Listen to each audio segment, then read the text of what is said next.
30 सितंबर 2023 को एसपी संकल्प शर्मा को किसी व्यक्ति ने फ़ोन किया और कहा कि साहब क्या मेरी बात एसपी साहब से हो रही है। तो एसपी साहब ने कहा कि हाँ, मैं एसपी संकल्प शर्मा ही बोल रहा हूँ, कहिए क्या बात है। तो फ़ोन करने वाला व्यक्ति ने बताया कि साहब मैं भलुआनी थाना के बरौली करायल शुक्ल मार्ग से बोल रहा हूँ। तो एसपी साहब ने कहा हाँ बताओ क्या बात है। तो उस व्यक्ति ने कहा कि साहब यहाँ सड़क के किनारे 2 ट्राली बैग पड़ा हुआ है और बैग पर कुछ खून के धब्बे नजर आ रहे हैं। ऐसा लगता है कि बैग के अंदर किसी का मर्डर करके रखा गया हो और पास में कुछ सामान भी है। इतना सुनते ही एसपी संकल्प शर्मा अपने हमराहियों के साथ उस जगह पहुंच जाते हैं जिस जगह का नाम सूचना देने वाला व्यक्ति बताया हुआ था। जब पुलिस वहां पहुंची तो देखा कि बैग में एक महिला की लाश पड़ी है, वो भी 3 टुकड़ों में। एक टुकड़े में कमर से लेकर एक पैर था, तो दूसरे टुकड़े में कमर से लेकर पैर तक दूसरा पैर था और तीसरे टुकड़े में कमर से लेकर खोपड़ी तक का भाग पड़ा हुआ था। पुलिस ने तुरंत शव को कब्जे में लिया और अपनी जांच शुरू कर दी। पुलिस ने वहां से जो सामान अपने कब्जे में लिया था उसमें एक कागज का टुकड़ा था जिस पर एसपी संकल्प शर्मा की नजर अचानक पड़ गई। तो तुरंत एसपी ने उस कागज के टुकड़े को अपने कब्जे में लेते हुए पुलिस वालों से कहा कि इस टुकड़े को संभाल कर रखो, यही टुकड़ा हमें उस कातिल तक पहुंचाने में मदद करेगा। और हुआ भी वैसा ही।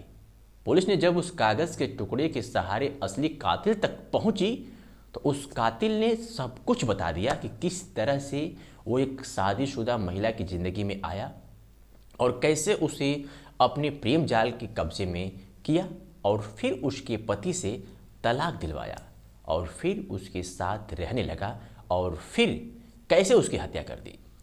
तो आज की कहानी उस खुशबू की है जिसने अपने पति को छोड़ने का फैसला लिया और दूसरे के साथ रहने के लिए राजी हुई, लेकिन खुशबू को ना पहले पति का प्यार मिला और ना ही दूसरे आशिक का प्यार नसीब हुआ। खुशबू को सिर्फ और सिर्फ मिली तो मौत। नमस्कार, आदाब, आप सभी का एक बार फिर से हमारी क्राइम दस्तक के इस एपिसोड में स्वागत है। आज की जो कहानी आपको सुनाने जा रहा हूं वो कहानी है उत्तर प्रदेश के देवरिया जनपद की, बात 2016 की है। देवरिया जनपद का एक थाना है बरहज और इसी थाने क्षेत्र में पड़ता है पैना गांव और इसी गांव के एक परिवार में एक लड़की थी जिसका नाम था खुशबू सिंह। खुशबू जब बड़ी हुई तो उसने एक लड़के को अपना दिल दिया बैठी और उसे अपना सब कुछ मान भी लिया। खुशबू को उस लड़के को सब कुछ अपना मानने में थोड़ा भी वक्त नहीं लगा। बिना सोचे समझे उसने घर वालों से साफ तौर पर कह दिया अब जब भी मैं शादी करूंगी तो इसी लड़के से करूंगी, उसके लिए चाहे जो भी हो जाए हम पीछे नहीं हटेंगे। घर वालों ने खुशबू के इस फैसले का विरोध किया तो वो अपने जिद पर अड़ गई और उसने वर्ष 2016 में उस लड़के से, यानी जिस लड़के से वो प्यार करती थी, उसे कोर्ट मैरिज कर ली। कहते हैं कि प्यार के गहरे समुद्र में गोता लगा चुके प्रेमी ये भूल जाते हैं कि इस प्यार और मोहब्बत का सफ़र इतना आसान नहीं होता जितना वो सोचते हैं।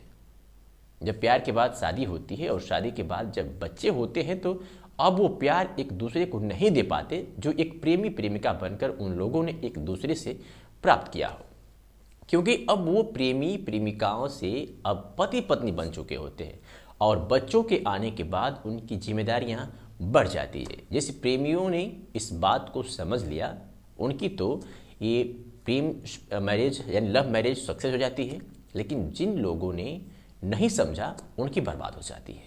और यही हुआ उस खुशबू के साथ।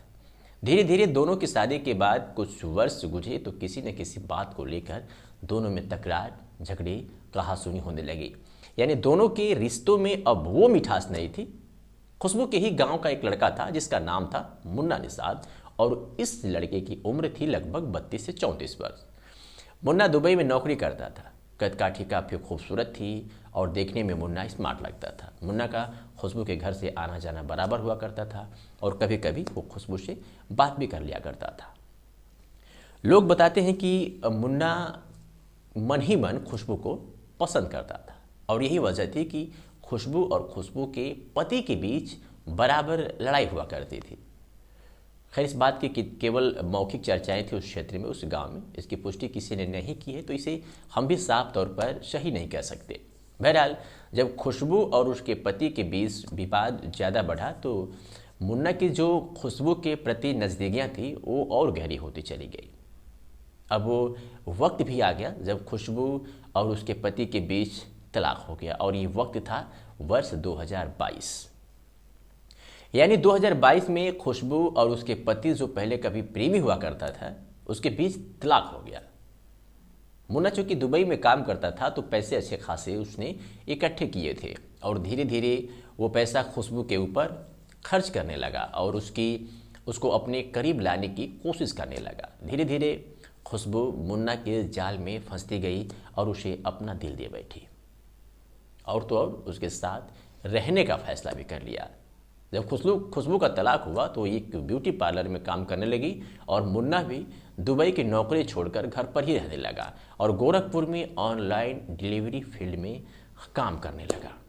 धीरे धीरे जब इनका प्यार परवान चढ़ा तो दोनों ने फैसला किया कि अब हम एक दूसरे से अलग नहीं रह पाएंगे। खुशबू के दूसरी बार प्यार हुआ था लाइफ में। खुशबू भी यही चाहती थी कि अब कब न हम और मुन्ना एक हो जाए। चूँकि गांव का मामला था तो ये फैसला इतना आसान भी नहीं था, इसलिए दोनों ने गोरखपुर में एक किराए का मकान लिया और दोनों लिव इन रिलेशनशिप में एक साथ रहने लगे। धीरे धीरे कई महीने एक साथ दोनों ने गुजार दिए। इसी बीच खुशबू प्रेग्नेंट हो गई। जैसे इस बात को खुशबू ने महसूस किया तो खुशी की मारे झूम उठी, जैसे वो पागल हो गई हो, और उसकी खुशी का ठिकाना ही नहीं रहा। उसने तुरंत मुन्ना को फ़ोन किया और बताया कि मुन्ना, मैं माँ बनने वाली हूँ, जल्दी से रूम पर आओ, तुझे जी भर कर आज प्यार करने को दिल करता है। उधर से मुन्ना ने कहा कि ठीक है, अभी मैं काम कर रहा हूँ, आता हूँ शाम को तो बात करता हूँ।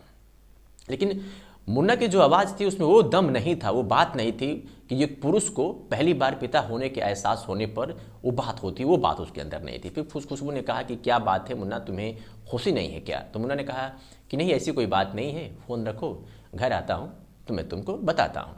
फिर शाम को मुन्ना जब रूम पर पहुँचा तो खुशबू उसके पास गई और उसको वो कीट दिखाया जिस कीट ने खुशबू को माँ होने का प्रमाण दिया था, और कहा कि मुन्ना, अब हमारे घर में एक नन्हा सा मेहमान आएगा, हमारी खुशी हमारी दोगुनी हो जाएगी।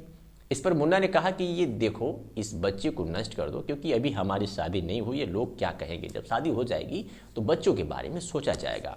फिर खुशबू ने कहा कि क्या हुआ, शादी नहीं हुई तो आज नहीं तो कल होनी ही है, और मैं तुमसे प्यार करती हूँ और शादी भी करनी है, तो फिर इस बच्चे को क्यों हम लोग नष्ट करें हमारे।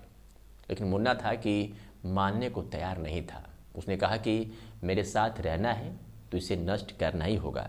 लेकिन खुशबू थी कि वो इस बात को मानने को तैयार नहीं थी, और इसी बात को लेकर के दोनों में विवाद शुरू हो गया। जिसके बाद गुस्से में मुन्ना आया और उस खुशबू को एक जोर का धक्का दे दिया और वो नीचे फर्श पर गिर गई। खुशबू जब नीचे फर्श पर गिरी तो कुछ देर तक उठी ही नहीं। फिर मुन्ना को शक हुआ कि कहीं उसे कुछ हो तो नहीं गया है, तो मुन्ना ने उसे हिला डुला के देखा तो उसकी सांसें चल रही थी।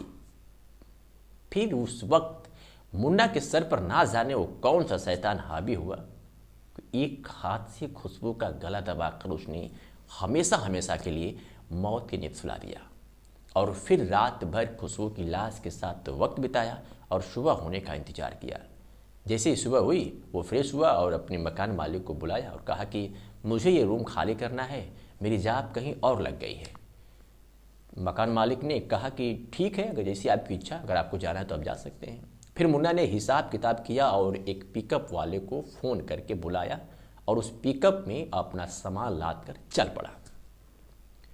मुन्ना अपने गांव से पहले भलवानी थाना के बरौली करैल शुक्ल मार्ग पर पहुंचा ही था कि उसने चालक से बोला कि यह सामान अब यहीं उतार दो, किसी दोस्त को देना है। जब पिकअप वाला सामान उतार कर चला गया तो सड़क किनारे धान के खेत में मुन्ना ने खुशबू के शव को फेंक दिया और मौके से फरार हो गया। हत्या वाली रात मुन्ना ने खुशबू के 3 टुकड़े किए थे और तीनों टुकड़ों को 3 बैग में रखा था। पुलिस को जैसे ही सड़क किनारे लाश मिलने की सूचना मिली वैसे ही पुलिस तुरंत मौके पर पहुंची और अपनी जांच में जुट गई। पुलिस के लिए यह ब्लाइंड केस था, इसलिए पुलिस के लिए इस मर्डर मिस्ट्री को सुलझाना बड़ा मुश्किल था। लेकिन कहते हैं कि हत्यारा कितना हो भी शातिर क्यों ना हो, कोई ना कोई सबूत छोड़ ही जाता है, या यूँ कहे कि हत्यारों को सजा दिलाने में प्रकृति यानी ईश्वर भी प्रशासन की मदद करता है तो गलत नहीं होगा। पुलिस को महिला के साथ फेंके गए सामान में एक फ्लिपकार्ट द्वारा जारी की गई एक रसीद मिली थी जिस पर एक एड्रेस लिखा हुआ था। उसी ऑनलाइन रसीद पर दिए एड्रेस को ट्रेस करते हुए पुलिस मुन्ना तक पहुंच गई और उसे गिरफ्तार कर लिया। पहले तो मुन्ना ने पुलिस को इधर उधर खूब घुमाया, लेकिन जब पुलिस ने कड़ाई से पूछताछ शुरू की तो मुन्ना टूट गया और सब कुछ सच सच उगल दिया। एसपी संकल्प शर्मा ने उससे पूछा कि जब तुम दोनों के बीच प्यार था तो फिर उसकी हत्या क्यों की? तो मुन्ना ने बताया कि मैं किसी और से प्यार करता था, इससे शादी नहीं करना चाहता था, लेकिन वो ना जाने कैसे प्रेग्नेंट हो गई और फिर मुझे लगा कि अब मैं इसकी जाल में फंस जाऊंगा, जिसकी वजह से मेरा अपना प्यार छूट जाएगा। इसलिए हमने खुशबू को हमेशा हमेशा से अपने रास्ते से उसे हटा दिया, यानी उसकी हत्या कर दी। दोस्तों, इस कहानी को सुनाने के पीछे का जो मकसद था वो किसी की भावनाओं को ठेस पहुंचाना नहीं था, बल्कि आपको जागरूक करना था। कहानी, ये सच्ची घटना देवरिया की थी। आपको कैसी लगी वो कमेंट करके हमें ज़रूर बताइएगा। वीडियो को ज़्यादा से ज़्यादा शेयर कर दीजिएगा। अगर ये वीडियो आप फेसबुक पेज पर देख रहे हैं तो पेज को लाइक कर दीजिएगा, फॉलो भी कर दीजिएगा और दोस्तों में इस वीडियो को शेयर कर दीजिएगा। अगर ये वीडियो आप यूट्यूब पर देख रहे हैं तो चैनल को सब्सक्राइब जरूर कर लीजिएगा। फिर ठीक इसी समय कल मिलते हैं एक नई इंटरेस्टिंग सच्ची कहानी के साथ। तब तक के लिए नमस्कार।